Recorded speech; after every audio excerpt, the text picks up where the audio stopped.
Are you currently in the middle of a love you feel is hopeless? I pray you aren't in that situation. But sadly, we know many that are. My husband, Drew Klein, is joining me once again for what we'll call part 3 of our discussion, shining some truth on love lies we often believe. These lies can keep us stuck in a holding pattern in our relationships. In that place, we can't move forward or live in the fullness of love in our relationships and marriages. The love lie is basically believing that a situation is hopeless. And we've talked about this a lot lately. And I keep coming back to the truth we can know about the one who is the father of all these lies. John 10:10. The thief comes only to steal and kill and destroy. I have come that they may have life and have it to the full. Satan wants our marriages to end. He wants secrets. He wants division. He wants temptations and failures to wreak so much havoc that we give up. Is love hopeless when maybe the feeling of love is gone? What do you think? No, Is absolutely love not. hopeless, that lie? Well, it's definitely a lie. And just like you said, we know so many couples, married couples, that are struggling and have kind of bought into this. Like, there's nothing we can do. It's over. I don't feel it anymore. He doesn't care. She doesn't care, whatever the case may be. Yeah. But the thing that I love about the fact that we know Jesus is that he is the God of the impossible. He can do anything. He does the things that we think can't be done. And so I just love that aspect that no matter what condition a relationship may be in, as long as Jesus is Lord of your life and you surrender it to him, he can do amazing and impossible things. Yes, that's right. I know for us, there have been moments that have felt hopeless. I mean, maybe not so deep and dark, but there have been challenges that we've faced that moments where you just don't want to even have a conversation. Sure. And you might even say, okay, this can't be undone. This can't be resurrected.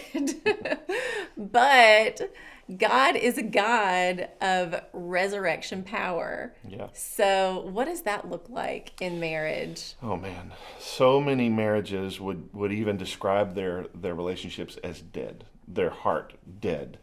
And we were talking about this the other day. I love the story of Jesus with his dear friend Lazarus.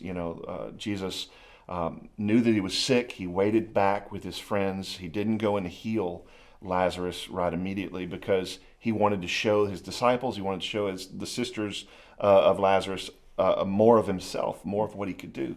So when he arrives and Lazarus is now 4 days dead, death is the only thing that they had experienced in Lazarus. They couldn't, there was no, in their mind, there was no more healing possibilities.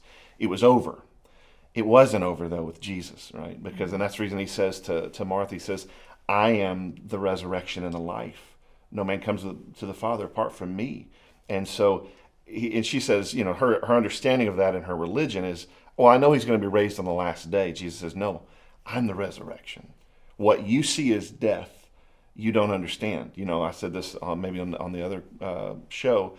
That is, we don't know what we don't know, and Martha didn't know Jesus as a resurrector. Yeah. He brings dead things to life. And I just want to give hope to anybody that's listening, because it may feel like your marriage, your relationship is dead and over, but Jesus gives life. It may stink. The reality of what you've been walking through, this may be a time that it stinks.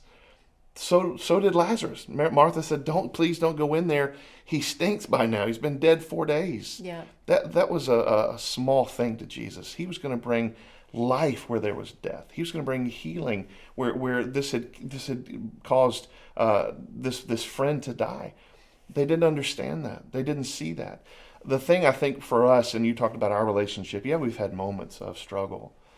But we've never once given the enemy an opportunity for us to consider divorce. Before we were married, we said divorce is off the table. That's never an option. As long as we know Jesus, as long as we're surrendering to Jesus, as long as we're walking in him, owning our own sin and and humbly coming to one another and seeking Him in relationship with Him, He can do anything, right? And so I think that's what's so beautiful about that story is He shows us that He is the one who brings life. Yeah, absolutely. And I'm reminded that I can't save myself. No. We can't save ourselves, and in a marriage we can't do it on our own. We have to have the resurrection power of Jesus and His truth for us. So we can't save ourselves. I'm so thankful for grace and this truth that we can know. Matthew 19:26. Jesus looked at them and said, "With man this is impossible, but with God all things are possible." Jesus was answering the disciples' question, who can be saved? Marriages can absolutely seem hopeless if left up to us. Sure. But it's only the undeserved grace and love of Jesus that can save us and bring us back together to a place of surrender, grace, and forgiveness for one another. What was dead can be brought back to life. That's the truth. If you're believing the lie that your situation is hopeless, remember what is true. God can bring the dead to life and make all things new for you. There is hope. We can testify to that. Amen. God redeems what has been lost. Thank you to my sweet husband, Drew Klein, for joining me. I'll continue to shine truth on a few more love lies we believe all month long.